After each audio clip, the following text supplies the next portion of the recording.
What's up? I'm Dan Fredenberg, and this is another Chance Encounter.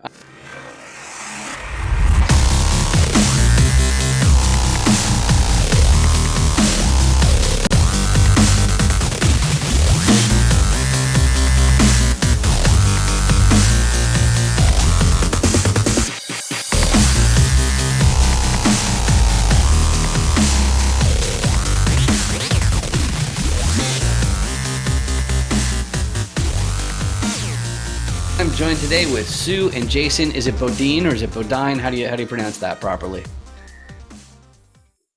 Bodine, unless you're in the South or some other areas, then they pronounce it Bodine. So either way is fine. Okay, Bodine. There you go. Good stuff. Depending And on the I gotta. location.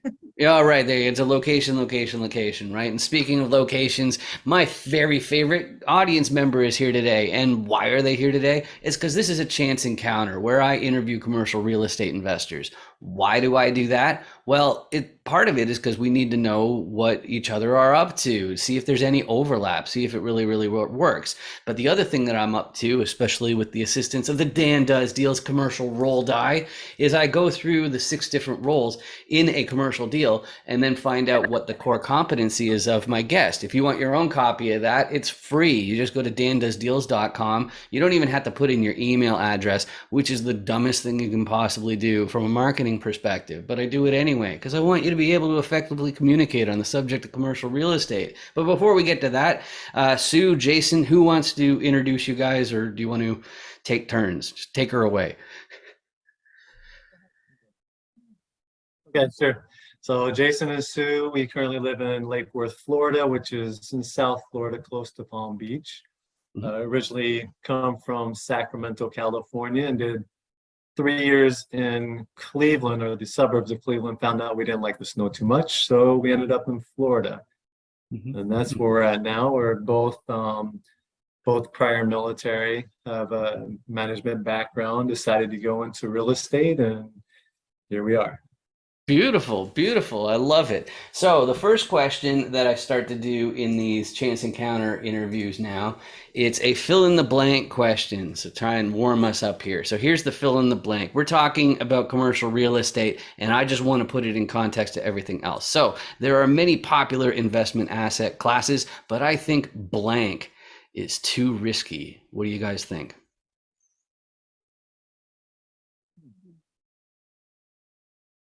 Are you talking about just overall investments or are we talking about just real estate?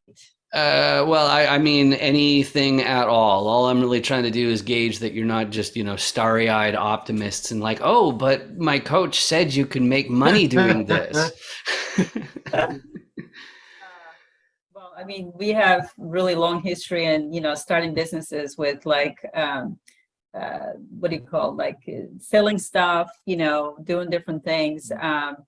And we also tried to invest in stock markets and lost a lot of money.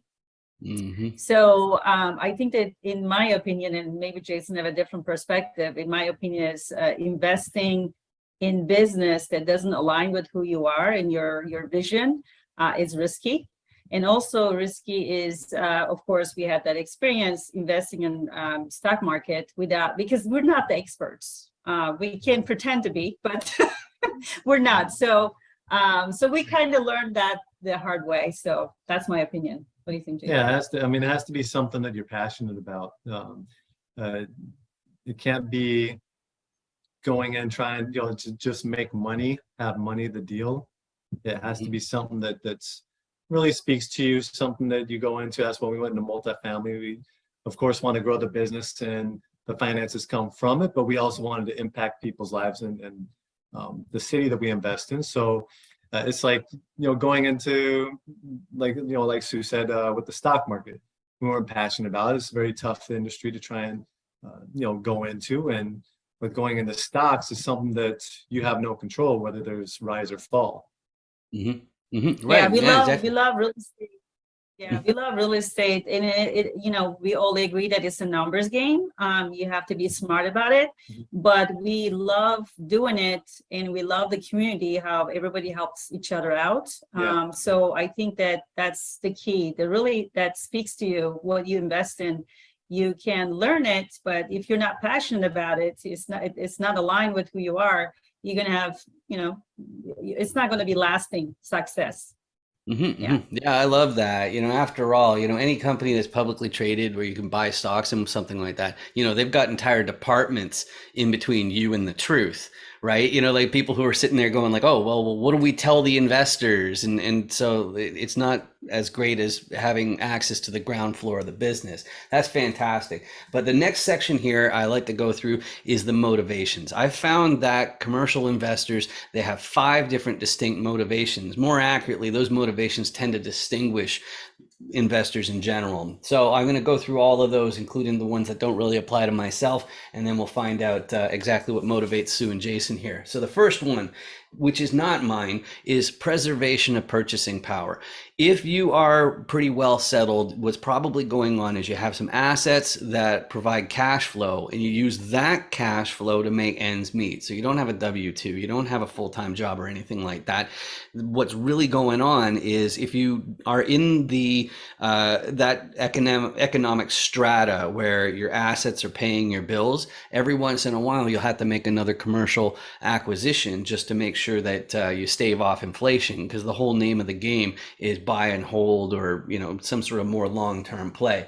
That's not what I'm really up to. What I'm up to is trading time directly for wealth. And the reason why that is my motivation is because I got a background in tech. Specifically, I own an agency for CRMs. So that's managing your lists, emailing tons of people, making sure you stay involved with your contacts and connections and all that kind of stuff. But the problem with making a high salary or wage is you're paying more in tax than anybody else. And so I put on my thinking cap, which is not this one, it's another one. I put on my thinking cap and I was like, well, how do I make it so I'm multiplying that equity directly instead of taking that intermediate step of paying a ton in income tax? So that's what I'm up to. But most people who come into real estate in general, they're either trying to leave the door open for retirement, because let's face it, there are a lot of careers where that door isn't open at all, but it might mean that they're just looking to gain full control of their time. Maybe it means that they want to work fewer months per year. Maybe it's fewer weeks per month. Maybe it's fewer hours per week. But regardless, it's that control of the time that these guys are looking for. That's different from the next two, like the super ambitious among us who are looking to buy their entire hometown. They're looking for generational wealth. They want to make sure their great-grandchildren never have to hold down a day job. That's what these guys are up to, and they're fantastic people to have on your team because they're going to hustle into their 90s. Whereas the next group, they're also going to keep hustling, but they're going to do it for a different reason. Some people, I like to joke and say they're trying to save the world, but more accurately, they've picked a sector of society, or maybe it's animals or the environment, or maybe they want to send people into space. Who knows what it is, but they want to make a big difference in society. And they've recognized that financially you have to be really, really settled and have that backing if you're really going to make a big impact. Otherwise you're just on your own and you're basically volunteering. So those are the 5 different motivations I've found. I know that Jason, you mentioned helping people as one of your motivations, but just for argument's sake, of those 5 different motivations, what combination of those really describe you guys best? Okay, I'll go. So I can't remember the exact names of the list that you had up, but one of them is definitely trading time. I recently I was coaching tennis full time. I recently got out of that. Now I'm doing real estate investing full time to trade that time, because one, there's more perks of being a full-time investor than a part-time investor, but it gives me more time to be in the field. So I'm trading time. Time is valuable. You can't get time back. But that kind of leads us to where we want to get to, which is to have that, have that wealth of being an investor and have the opportunity to do KPs, LPs, stuff like that. But I think that's probably going to be a while, because we really enjoyed the actual process of being a GP and going through the process of purchasing the property, managing the property, being around that community of people. So generational wealth would be good as well, but that's later on down the line. Yeah, and I think that that's exactly right. It took us a long time to get here. We feel like, we try so many different things. So we appreciate it that we are here now and we're enjoying the process, but it's also about having a vision. We are really about making, a difference, not just money. Money is good, but also making an impact while we're making money. That's important to us. And I think that was the last one you put up there. So having that vision, what kind of change, what kind of impact we want to make in the world through real estate. And you can do that, which we didn't know before, which is like an eye opener, because a lot of people may have the perception, hey, real estate, money, people going after money, and maybe some people may be, but what you give is really comes back. And that's the abundance, the key to abundance mindset, and really having that knowledge and access the information, how you can go about doing that in real estate. I love that because one of the things that really jumped out at me coming into commercial real estate is that landlords have a PR problem, like a public relations problem. Yeah. We're painted as really, really bad guys, but it's a service, like who, if they could afford it, who wouldn't have a maid to help clean up and do those sorts of things? Everybody would. And when you live in an apartment complex or something like that, what do you think they're doing for the hallways and those sorts of things? Mowing the lawns, taking out the trash, all that sort of stuff. It's absolutely a service, and it's not just mailbox money when you're operating anyway. But let's talk about the actual roles in commercial real estate. Again, dandoesdeals.com is the address to get your own and print it out. And I want you to print it out so that you can practice explaining this stuff to people, to your friends, to your family. Because if you can't explain this, you're going to have a really hard time in this industry. So let's go through the 6 different core competencies that are involved. First one is the repositioner. Everybody is a repositioner to some degree in this business because they're looking at a bunch of different properties to add to their portfolio. So a repositioner is an acquisitions person, and they're dealing with some paperwork and looking at lots of deals, but what are they doing with it? Well, the first thing is there's a fancy word for it. It's called underwriting. It means doing the math. They're finding out, first of all, hey, this seller is offering this property, but is it actually even making the amount of money that they say it is? And then the second part of being a repositioner is going, well, how can I change the business to make it so that it's making more money? In other words, how do I find more upside? Now, there are 3 main tools in the repositioner's tool belt to find upside. The simplest one to understand is getting more advantageous lending from your financiers. The financiers are the people who deal with only money and paper, but that's no guarantee that you'll be able to get better rates. A lot of people is fairly standard. So the repositioner's real first tool, as far as I'm concerned, is more efficient operations. You stop those Benjamins from going down the toilet there. And that's one of the main things is you got to cut those costs, but there's more than just taking out trash and mowing lawns and doing all that sort of stuff. Like one of the things that's one of my main contributions is marketing, and marketing is pivotal to keep your vacancy rate super duper low. That's a really super important part of these properties. But then of course I also program, so I'm also helping out with automation. So those are some of the more subtle roles of operations. But of course, real estate is hot. So operations very often won't be enough to really find enough upside for that repositioner. So they're going to get a contractor team. They're going to get some guys to fix the place up, to renovate it. We call it value add. And then that way you can charge more rent and the tenants are totally fine with it because it's a nicer place. But if you're a repositioner that has the same problem that I do, which is I'm from the internet, which means I need a local. I need boots on the ground. I need somebody who can be there in an hour or two, because that's not going to be me. Like even just dealing with the airport will take me longer than that. So you need a local to be that accountability piece, to keep an eye on the operations, make sure they're not cutting corners. Also keep an eye on the contractors, make sure they're not cutting corners. They're not using substandard materials, and that they're actually meeting their deadlines. And those seem like the owners, but of course the financiers, they're also part owners that people don't really realize. But if a repositioner is looking at a property, let's say it's like a 350 unit apartment complex, something like that, and they're saying, hey, I need tens of millions of dollars, financiers. Do you happen to have tens of millions of dollars that you could lend me? And the financier is going to be like, well, sure, baby, but there's one thing you haven't told me. It is, who's your KP?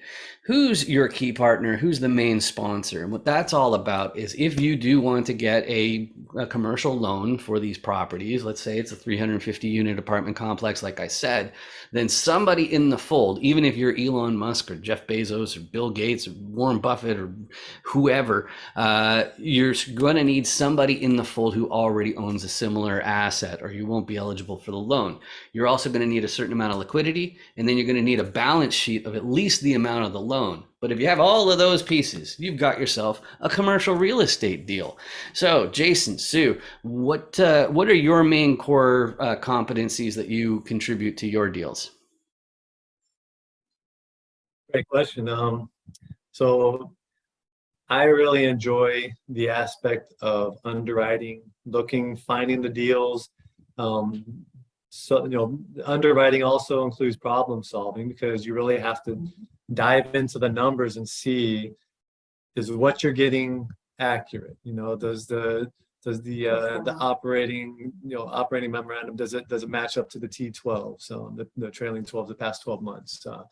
Is there something that's missing? Like, we've had deals where you look into you're underwriting the process and you get numbers, and all of a sudden, well, the numbers aren't accurate. They're not matching up. Which ones are correct? The numbers you gave us before, or the numbers after, because it's going to highly affect the deal.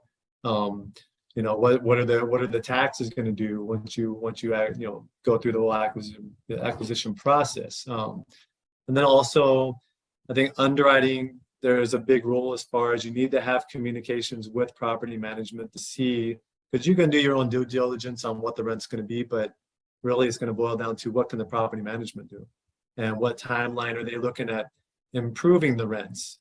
And to be able to improve the rents, you need to have a contract to come in and say, okay, we can do this. And is it going to jive with what the property management's looking for? And what's the property management going to, what's the contractor going to charge to get the property up to standards?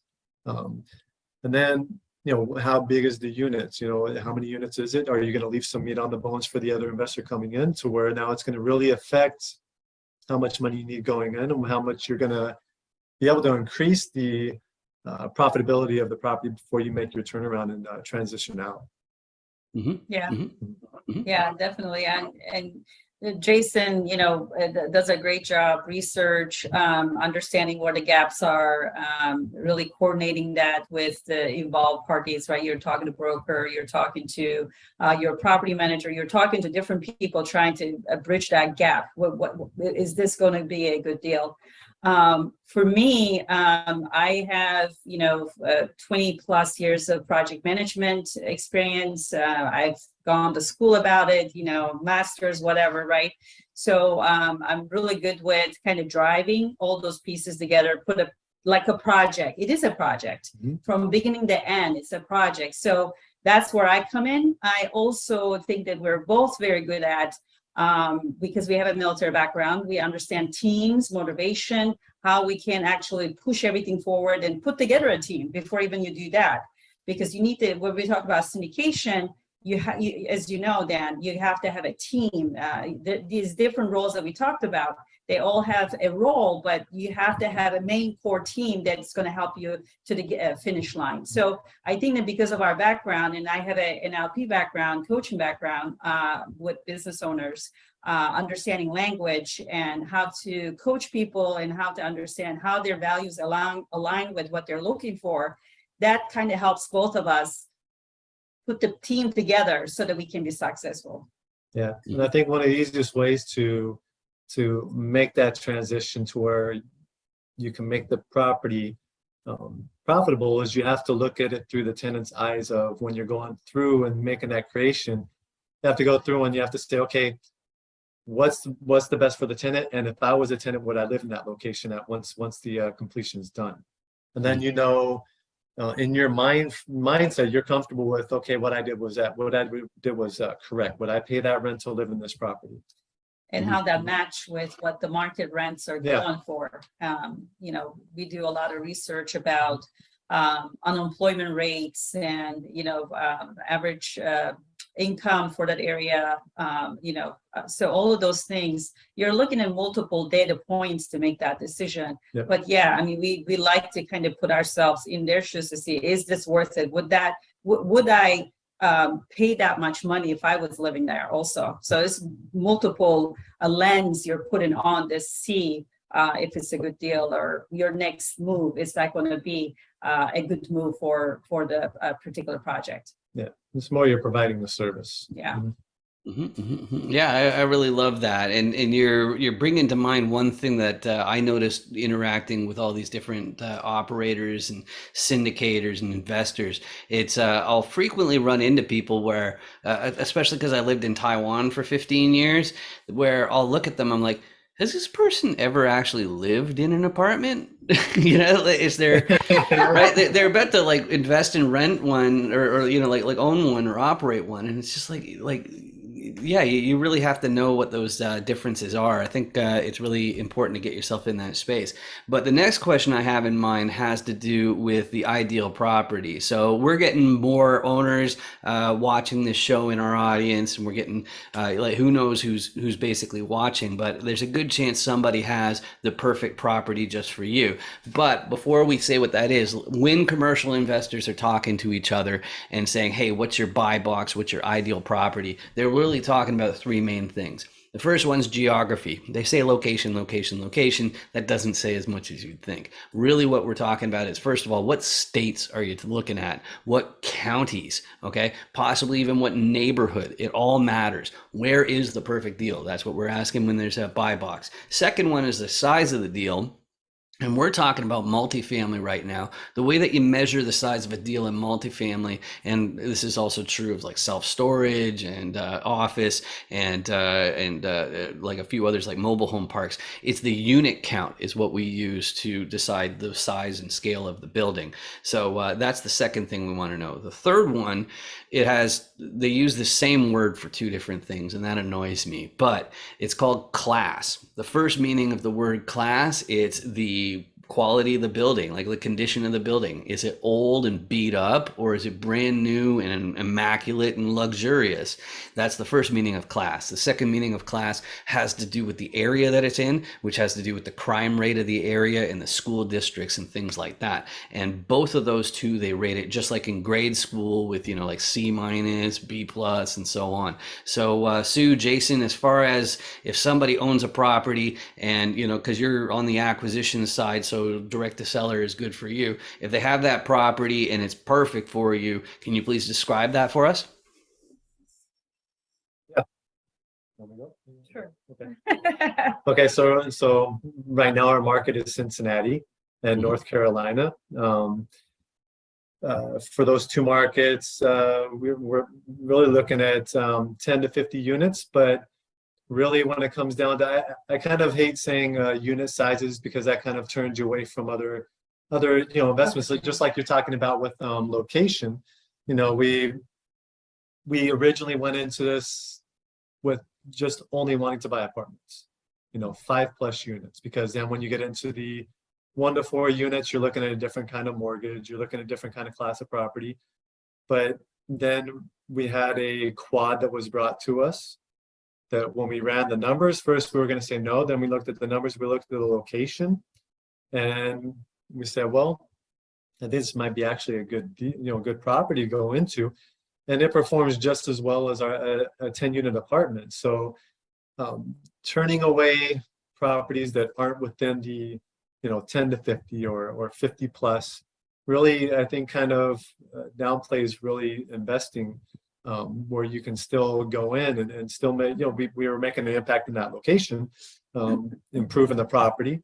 But ideally, we like 10 to 50 in North Carolina. That's what we're looking at right now in Charlotte. Cincinnati, we don't really have a limit on the size, but we're trying to stay in around the Cincinnati location. We don't want to go on the outskirts like in Dayton. We're looking at Columbus. Columbus has been kind of difficult because Columbus has been kind of the pricing has been up there, kind of like Texas and Florida, where it's tough to really find a good property there that's actually not overvalued. Let me see. Florida. We're looking at Florida also, but Mhm. Florida, we're kind of staying Orlando, Tampa north, Okay. trying to not It's really only go like into 3 hours Miami. away from us, so Yeah, it's so not we can that be far. boots on the ground in Yeah. Florida as well. Florida, and even North Carolina is not that far of a drive from Florida, Mhm. if you don't mind driving, which I don't. Um, and Yeah. let me see. I feel like I'm missing something out of the question you asked. Yeah, so it was just class, Class, and that's yeah. more of a question about value add, like whether you want the Yeah. stabilized or if you want the value add. So ideally, we prefer to have some value add. Mhm.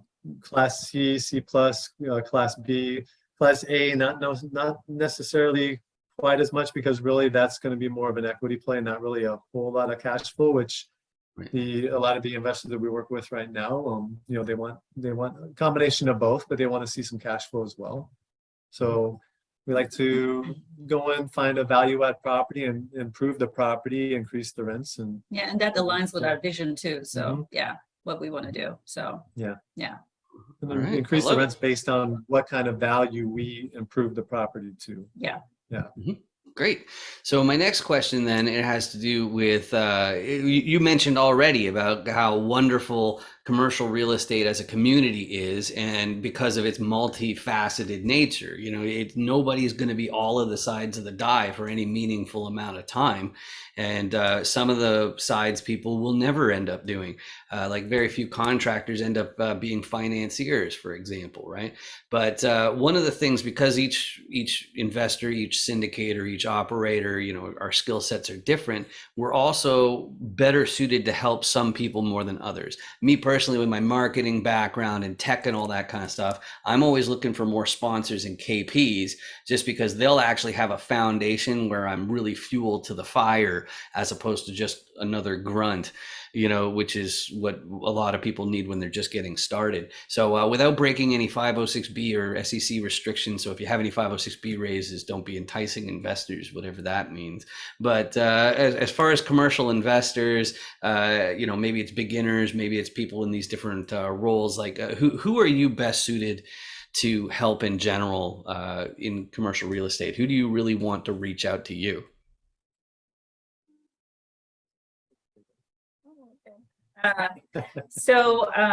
I think that the best suited would be folks that looking for team members. So we already talked about our what we can bring to the table.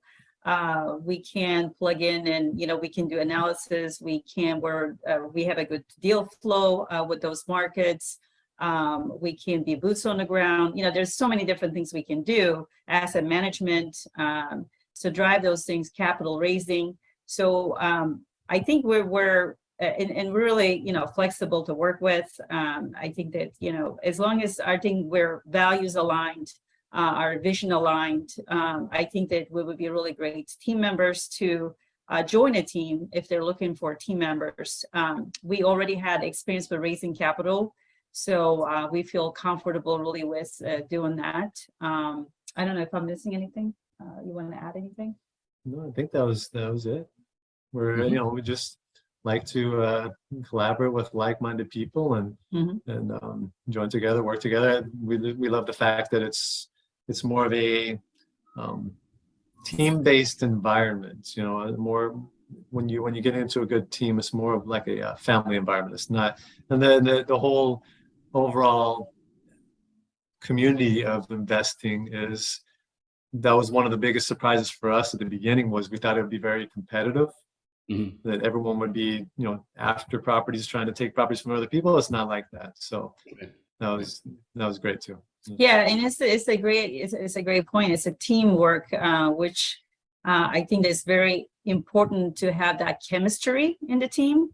We know that from our military background, our corporate background, in our business background. So you really need to get that chemistry, and alignment, so that you can work well. Because we've seen some teams that don't communicate well, things like that. So we really looking for people that aligns with what we're trying to do, and we can, build that team and hopefully do more deals together, because it's a marriage in a way, right? Like you, No, definitely. it's Yeah, a yeah, relationship sometimes that's you going really to be want to. lasting. So Yeah. that's important to us to have that relationship with folks. So yeah. Right, right. I love it. I love it. And so we ended up meeting through some meetups. I find my meetups generally through LinkedIn. That's where I do a lot of stuff. I'm there all the time. But as far as the best way to reach out to you guys to possibly become part of your team, or find out some more, what are the best ways to reach out to you guys? I'm active on Facebook and LinkedIn. Mhm. Both of them are just Jason Bodine, and then through a cell phone, Mhm. and through email. I'm on pretty much all four of them all day because this is what I'm doing. So Right. Yeah. So do we give that to you, Dan, or do we A just? lot of people do, and as far as like security risks, which I'm always aware of, one of the things I do is I don't correct the auto transcription at the bottom of the screen in general, because I do want people to jump through a few hoops if they're spammers before they really get that. One Yes. pretty slick way I've found of handling that problem is if you make sure that in your LinkedIn profile, that once you've connected with the person, that they have access, there's a little contact info link, and it'll show your email address and phone number. So that's usually a good way. So I recommend that if you don't have a website, that isn't a better option for that. So it sounds like you're pretty good, right? So LinkedIn it is. Sounds great. Awesome. So the only thing that's left is actually not for you two, it's actually for you in the audience, which is, if you look under my left hand, you'll notice there's a problem. The problem is a great big and very ugly red button. And the only way to get rid of that awful red button is you click on it, and then it becomes the pretty gray one. You got to see the gray one. It is so nice. And of course, I'm a little bit biased because it has a magical power. That magical power being that YouTube will start paying for these videos instead of me, which is, I think it's much better. It doesn't cost you anything, just like if you get that Dan Does Deals die, it costs you nothing at all. You don't have your email or any of that kind of stuff. All it really means is that my videos might show up on your list of suggestions, but you can completely ignore those if you want. You've already done me an enormous favor by joining me today and watching all this. Just like Jason and Sue, you've done me an enormous favor joining me today. It's been fantastic getting to know you guys a little bit better. Dan, we Same appreciate here, the yeah. opportunity. Thank you for Yeah. having us on. Thank you. Awesome. Make sure you 506B me. Any syndicators, make sure you 506B me. Hi. Oh, hey, yeah, here's my code. You got your QR code scanner? Okay, yeah, oh yeah, just hold it right in the square there. Okay, cool. And now you hit open in browser. Okay. Okay, are you already logged into 506B me? Yes. Yeah, okay, cool. Yeah, so there's my video. So now I'm already on your watch list. So when you get back to your hotel, you can find out what my core competencies are and my level of sophistication. Sound good? Yeah. I love your hat. Real estate's a scam. That's really funny. Yeah. It's funny. Nice meeting you. You too. 506B me, everybody.